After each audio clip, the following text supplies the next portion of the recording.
Good morning, నమస్కారములు వ్యూవర్స్కు అందరికి కూడా, అదేవిధంగా ప్రేక్షక మహాశైలందరికీ కూడా నమస్కారం. తెలంగాణలో ఒక ఐఏఎస్ ఆఫీసర్, అదేవిధంగా సీఎం ఆఫీస్లో ప్రత్యేక కార్యదర్శిగా పనిచేసినటువంటి సబితా అగర్వాల్ గారి గురించి మనం ఈరోజు డిస్కషన్ చేయబోతున్నాం. ఆయన తెలంగాణ హైకోర్టులో కాస్ట్ పిటిషన్ దాఖలు చేసింది. కాళేశ్వరంలో నా పేరు వచ్చింది, నాకు ఎలాంటి సంబంధం లేదు అని చెప్పి ఈ మా పిటిషన్ వేయడం జరిగింది. Writ petition. దాంట్లో భాగంగా పూర్వపరాలను గమనిస్తే అత్యంత సన్నిహితురాలుగా సీఎం కేసీఆర్కు ఆవిడ పనిచేయడం జరిగింది. రివ్యూ మిషన్ కాకతీయ, అదేవిధంగా కాళేశ్వరం ప్రాజెక్టులకు ఆమె హెలికాప్టర్లో తిరిగింది వాస్తవం. అదేవిధంగా మాకు వరంగల్లో ఒక కంపెనీకి సంబంధించినటువంటి దాంట్లో పబ్లిక్ హియరింగ్లో ఆవిడ రావడం జరిగింది. అక్కడ ఒక సిలిండర్ కంపెనీ ఉన్నప్పుడు అది అసైన్మెంట్లు, దాని ఇష్యూస్ అన్నీ కూడా నేను మాట్లాడడం జరిగింది. నాకు గుర్తు, వరంగల్ దగ్గర కంపెనీ వాళ్ళకు. అయితే ఆమె చేసి ఉండొచ్చు అప్పుడు, బహుశా నాకు అంత సరిగా గుర్తులేదు. తర్వాత అది చాలా సంవత్సరాల క్రితం జరిగింది.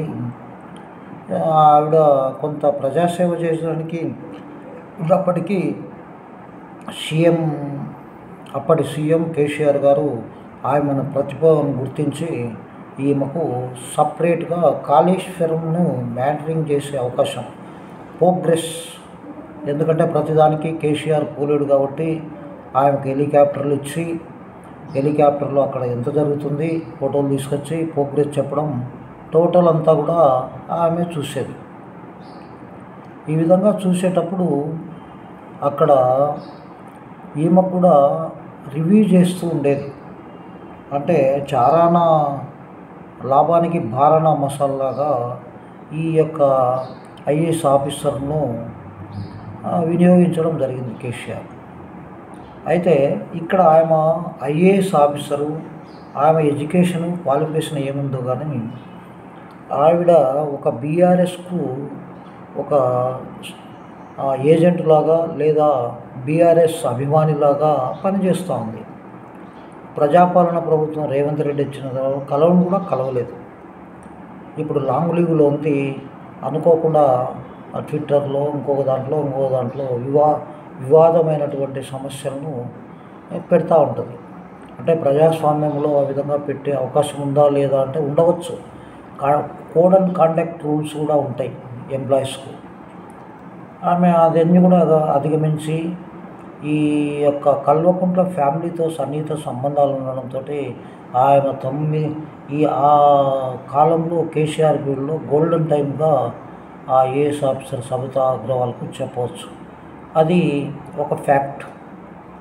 అయితే ఇప్పుడు ఆమె బ్యాక్గ్రౌండ్ ఉండి పెద్ద అడ్వకేట్ని పెట్టి వెనకల వీళ్ళే ఉండి కొంతమంది బడా మాజీ మంత్రులు, మాజీ ముఖ్యమంత్రి, ఇంకా మిగతా వాళ్ళు ఉండి ఈమెకు కొట్టేయమని చెప్పి పిటిషన్ ఆమెతో వేయించారు. ఆమె కొట్టేస్తే వీళ్ళకు లాభం, వీళ్ళు కూడా అదే పద్ధతిలో దాన్ని ఎగ్జాంపుల్ చూపించి కొట్టేపించే అవకాశాలు ఉంటాయి.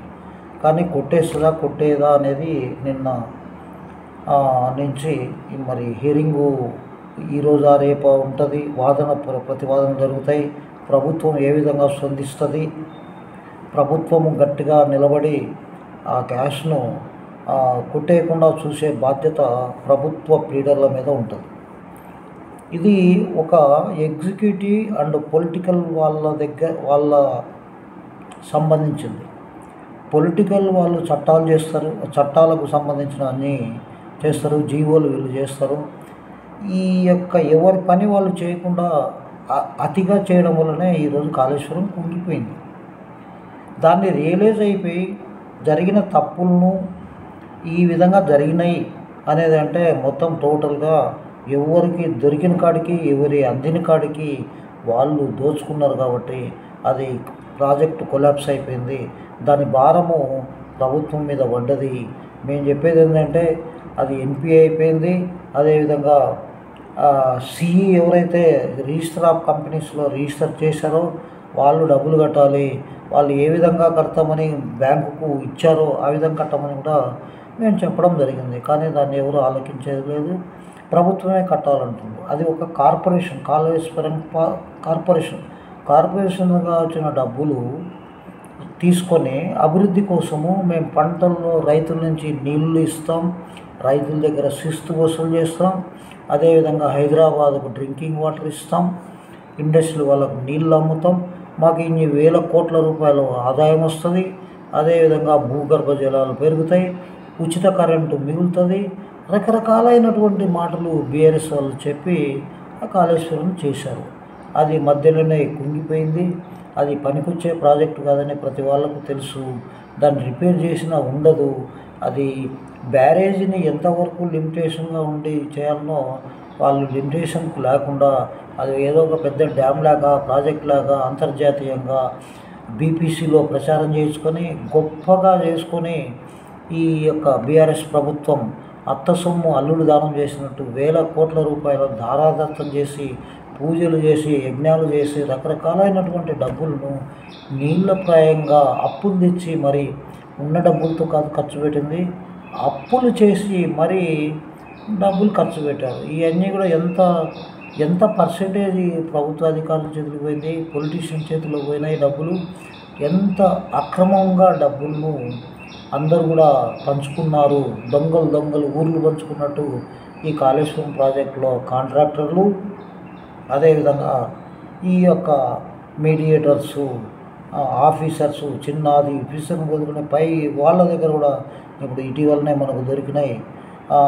సిఈ గారు కాళేశ్వరంకు సంబంధించినటువంటి హరిరామ్ గారు కానీ ఇంకొకరు కానీ వాళ్ళ దగ్గర వేల కోట్ల, వందల కోట్లు, నాట్ వేలు, వందల కోట్ల రూపాయలు డబ్బులు దొరికినాయి. ఇది పట్టుకొని లోపల వేయడం, వాళ్ళను ఇబ్బంది పెడతా ఉన్నారు.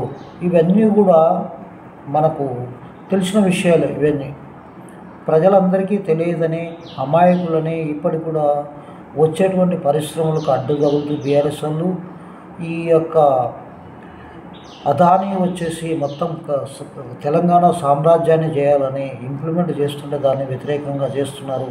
ఇప్పటికే పరిశ్రమలు కొనడం మొదలుపెట్టారు. అదేవిధంగా గతంలో ల్యాండ్స్ అలాట్ చేశాడు కేసీఆర్, దాంట్లో ఇండస్ట్రీలు పెడుతున్నారు. మార్వాడీలు ఒక్కొక్కరే దిగుతూ ఉన్నారు. ఇది వాస్తవము. మార్వాడీలు రావద్దని, పరిశ్రమలు పెట్టవద్దని ఎవరు చెప్పరు. మా భూములు, మా నిధులు, మా అన్నీ కూడా మా ఉద్యోగాలు మాకే కావాలని నినాదంతో అయినటువంటి ముఖ్యమంత్రి తర్వాత ఆయనకు ఉద్యోగాలు సంపాదించుకున్నాడు.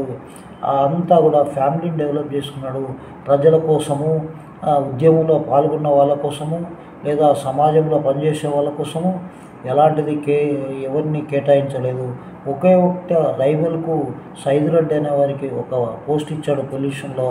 మిగతా ఎవరికి కూడా ఎవరైతే కోర్టుకు పోతుంటారో వాళ్ళకు తప్ప ఆయన ఎవరికి పోస్ట్ ఇవ్వలేదు. సమాజాన్ని స్థాపిస్తామని, బీదరికం లేని తెలంగాణ చేస్తామని, బంగారు తెలంగాణ చేస్తామని, అదేవిధంగా ప్రతి వారికి ఉద్యోగాలు ఇస్తామని, ప్రతి వారికి దళిత బంధు 10 లక్షలు ఇస్తామని, డబుల్ బెడ్రూమ్ ఇస్తామని ఎన్నో హామీలు తెచ్చి అబద్ధాలు చెప్పి అధికారంలో వచ్చిన తర్వాత తెడ్డు చూపించిన ఘనత టీఆర్ఎస్ ఉన్నటువంటి పార్టీకి. ఎందుకంటే 2 పేర్లు ఏం చెప్తున్నా అది ఇప్పటికీ అయోమయం ఉన్నది, బీఆర్ఎస్ఆ టీఆర్ఎస్. కాబట్టి ప్రజలారా గమనించండి. ఇప్పుడున్నటువంటి కాంగ్రెస్ ప్రభుత్వం తప్పు చేస్తే నిలదీయండి. మాట్లాడే స్వేచ్ఛ అయినా ఉంది, ధర్నా చేసే స్వేచ్ఛ ఉంది, అదేవిధంగా నిరసన తెలిపే స్వేచ్ఛ ఉంది. కాబట్టి దాన్ని వినియోగించుకోమని కోరుకుంటూ ప్రజలకు రావాల్సినటువంటి ఫలాలు అందాలని చెప్తున్నాం. నమస్తే. Thank you very much.